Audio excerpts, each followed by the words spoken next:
नासिर नवां खे आगाह कयूं। कोटड़ी खां कोटड़ी बैराज में पाणी जो चाढ़ वधी वियो आहे। वॾे दर्जे जी ॿोॾ बरक़रार आहे। बंदनि ते दबाव वधी वियो आहे।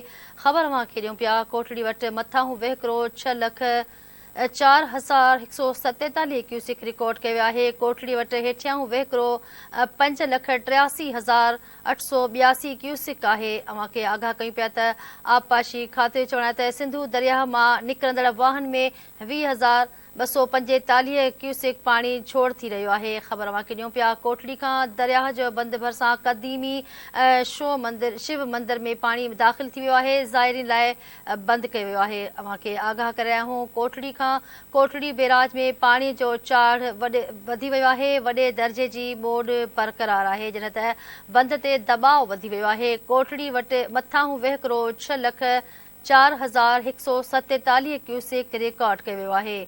ख़बर अवां खे ॾियूं पिया। कोटड़ी खां कोटड़ी वटि हेठियां वहिकिरो 5,83,882 क्यूसिक कयो वियो आहे, जॾहिं त आबपाशी खाते जो चवणु आहे त सिंधू दरिया मां निकिरंदड़ वाहन में 20,245 क्यूसिक पाणी छोड़ थी रहियो आहे।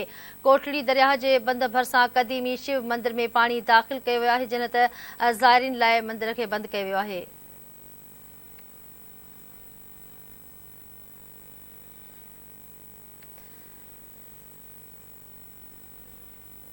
कोटड़ी बैराज में पाणी जो चाढ़ वधी वियो आहे। वॾे दर्जे जी ॿोॾ बरक़रार आहे। बंद ते दबाव वधी वियो आहे। कोटड़ी वटि मथां वहिकिरो 6,04,147 क्यूसिक रिकॉर्ड कयो वियो आहे। ख़बर अवां खे कोटड़ी खां ॾेई रहिया आहियूं।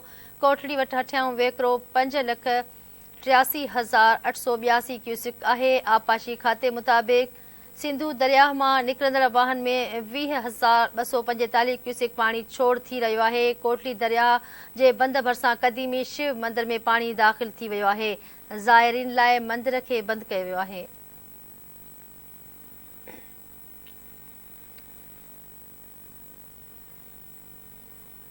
ख़बर अवां खे ॾियूं पिया। कोटड़ी खां कोटड़ी बैराज में पाणी जो चाढ़ बरक़रार आहे। वॾे दर्जे जी ॿोॾ बरक़रार आहे। बंदनि ते दबाव वधी वियो आहे। कोटड़ी वटि मथां वहिकिरो 6,04,147 क्यूसिक रिकॉर्ड कयो वियो आहे। कोटड़ी वटि हेठियां वहिकिरो 5,83,882 क्यूसिक आहे। आबपाशी खाते मुताबिक़ सिंधू दरिया मां निकिरंदड़ वाहन में 20,245 क्यूसिक पाणी छोड़ थी रहियो आहे।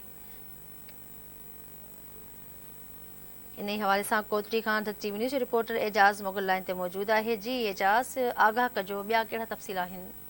बिल्कुलु कोटड़ी बैराज दरियासिंध में वॾी ॿोॾ वारी सूरत पिणु बरक़रार आहे। जॾहिं त पाणी जे 400 जेको बंद आहिनि उन्हनि ते दबाव वधी वियो आहे। अव्हां खे हिते इहो ॿुधाईंदा हलूं त दरिया बंदि लॻे क़दीमी शिव मंदिर आहे, उहो बि जेको आहे समूरो पाणी हेठि अची वियो आहे। गॾोगॾु अव्हां खे हिते इहो ॿुधाईंदा हलूं त आबपाशी इंतिज़ामिया मूजिबि दरिया जो मथां वेकिरो 6,04,141 क्यूसिक रिकॉर्ड कयो आहे ऐं हेठां वेकिरो 5,83,882 क्यूसिक रिकॉर्ड कयो आहे। जॾहिं त दरियानि मां निकिरंदड़ वाहन जी सप्लाई आहे उनजे लाइ 20,245 क्यूसिक पाणी पिणु छोड़ पियो वञे। गॾोगॾु अव्हां खे हिते इहो ॿुधाईंदा हलूं त मुसलसल पाणी में चाढ़ खां पोइ जेके हेठि वारा इलाइक़ा आहिनि या उते ॻोठ आहिनि उहे तमामु घणा मुतासिर थिया आहिनि, जिन में खानपुर जो इलाइक़ो आहे उते बि काफ़ी ॻोठ आहिनि, उहे बि उते पाणी हेठि अची विया आहिनि।